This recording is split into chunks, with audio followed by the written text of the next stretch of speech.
आज दीपा दुल्हन बनकर हार्दिक के घर आई थी। दीपा और हार्दिक की शादी बहुत जल्दी में तय हुई थी क्योंकि हार्दिक यूएस में नौकरी करता था और वो पहली बार 3 महीने की छुट्टियों में भारत वापस आया था। उसके घर वाले इसी बीच उसकी शादी कर देना चाहते थे और हार्दिक भी अपनी इस बेरंग से जिंदगी में रंग भरना चाहता था। दीपा और हार्दिक शादी से पहले जब भी मिले, दीपा चुप चुप ही रहती थी। हार्दिक भी शांत स्वभाव का था। हार्दिक ने सोचा अभी दोनों एक दूसरे को अच्छी तरह जानते भी तो नहीं है, शायद इसलिए उससे ज्यादा बातें नहीं करती।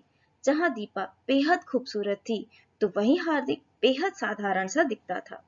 हार्दिक को अपनी किस्मत पर यकीन नहीं हो रहा था कि इतनी खूबसूरत सी दीपा ने उससे शादी करने के लिए हाँ कैसे कह दी। आज का सारा दिन रस्मों और रिवाजों में ही बीत गया। रात को जब हार्दिक अपने कमरे में पहुंचा तो दीपा सो चुकी थी।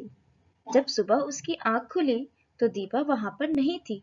चाह कर भी हार्दिक दीपा से कुछ बात नहीं कर सका क्योंकि वो तो बहुत सारे रिश्तेदारों के बीच घिरी हुई थी।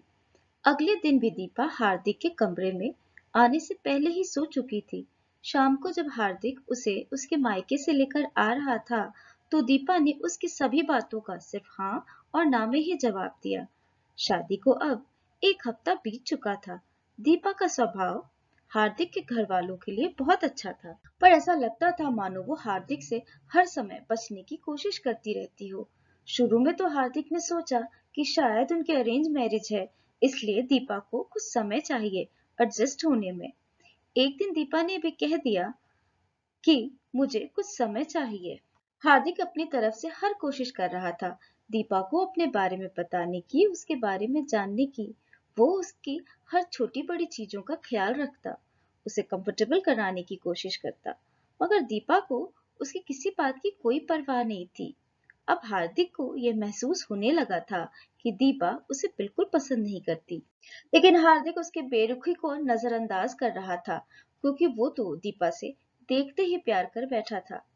हार्दिक ने उसे कभी नहीं पूछा कि वो कहाँ जाती है, किससे मिलती है, किससे बात करती है। वो दोनों एक साथ रहते हुए भी नदी के दो किनारों की तरह अलग अलग चल रहे थे। एक दिन दीपा की दोस्त उससे मिलने आई। दोनों बातें कर रही थी। हार्दिक को ये बात पता नहीं थी कि उनके कमरे में कोई तीसरा भी है। वो अपने कमरे में जाने ही वाला था कि उसने सुना कि दीपा की दोस्त उससे पूछ रही थी कि तुमने इतनी जल्दी में हमें बिना बुलाए किसी और से शादी क्यों कर ली। दीपा ने कहा, मैं ये शादी करना बिल्कुल भी नहीं चाहती थी, वो तो घर वालों के दबाव में आकर मुझे शादी करनी पड़ी। मैं तो आज भी समीर से ही प्यार करती हूँ और उसका इंतजार कर रही हूँ। उसके आते ही मैं यहाँ से चली जाऊंगी। दीपा की दोस्त ने कहा कि तुम गलत कर रही हो। समीर ने तुम्हें धोखा दिया है। उसे जिंदगी की तेज रफ्तार बहुत पसंद है और वो इस रफ्तार में सबसे आगे निकलना चाहता था। इसीलिए उसने तुम्हें छोड़कर एक पैसे वाली लड़की को चुन लिया। दीपा ने कहा, पर समीर देखने में कितना अच्छा, हैंडसम, चार्मिंग, उसकी पर्सनालिटी की जितनी भी तारीफ की जाए कम है।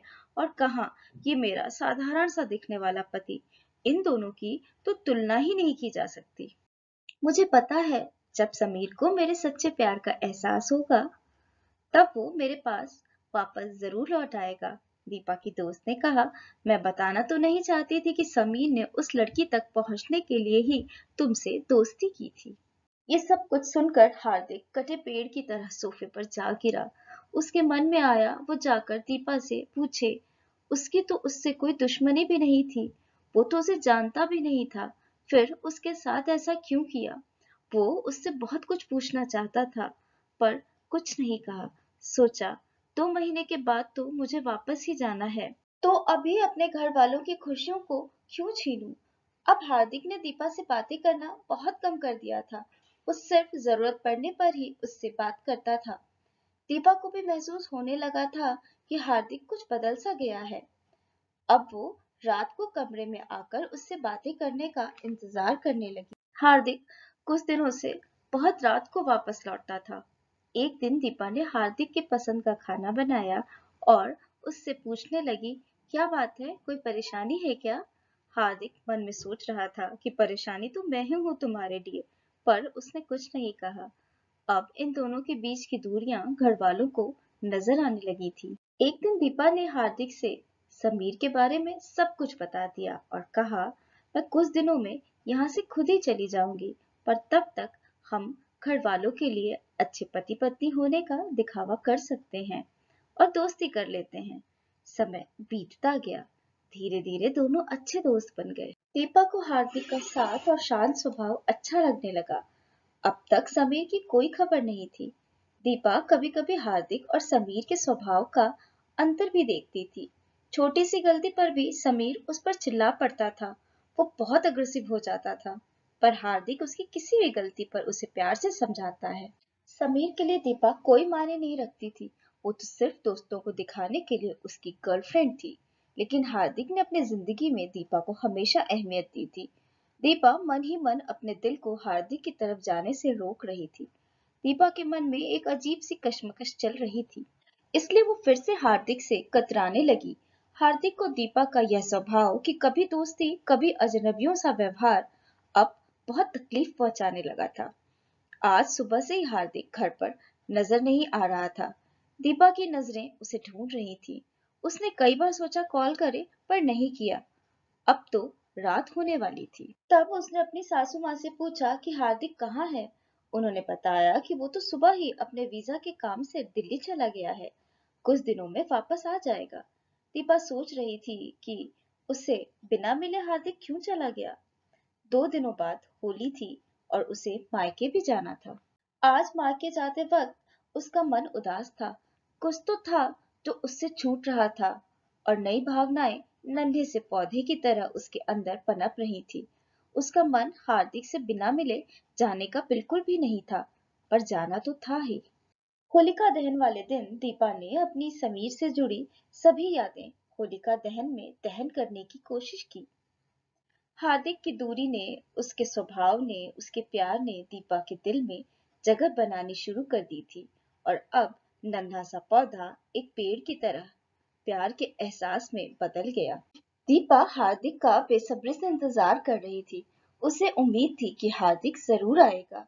हार्दिक आया भी। हार्दिक को दीपा बहुत बदली हुई सी और खुश दिखाई दे रही थी। उसने आज पहली बार दीपा की नजरों में अपने लिए कुछ तो देखा था। दीपा ने हार्दिक को देखते ही बहुत सारा रंग लगा दिया। दोनों ने जमकर होली खेली। हार्दिक ने दीपा से बताया कि मेरा वीजा का काम हो गया है, अब मैं वापस यूएस चला जाऊंगा। शायद ये हमारी आखिरी मुलाकात है। दीपा हार्दिक से बताना चाहती थी कि ये हमारी आखिरी मुलाकात नहीं है, ये तो हमारी नई शुरुआत है। तभी दीपा के मोबाइल पर कोई कॉल आया। उस आवाज को सुनने को वो कब से इंतजार कर रही थी। दीपा समझ चुकी थी कि समीर उसका सिर्फ अतीत था और वो अपना भविष्य हार्दिक के साथ बिताने के लिए तैयार थी। इसके पहले कि समीर फिर से उसे अपनी बातों में उलझाता, दीपा ने रॉन्ग नंबर कहकर फोन कट कर दिया। दीपा ने हार्दिक से कहा, तुम अकेले यूएस नहीं जाओगे, मैं भी तुम्हारे साथ चलूंगी। अब मैं तुम्हारा साथ हर पल निभाऊंगी। इस साल दोनों सिर्फ होली के रंगों में ही नहीं रंगे, बल्कि दोनों को प्यार के रंगों ने भी रंग दिया। मेरी तरफ से सभी को प्यार भरी होली की हार्दिक शुभकामनाएं।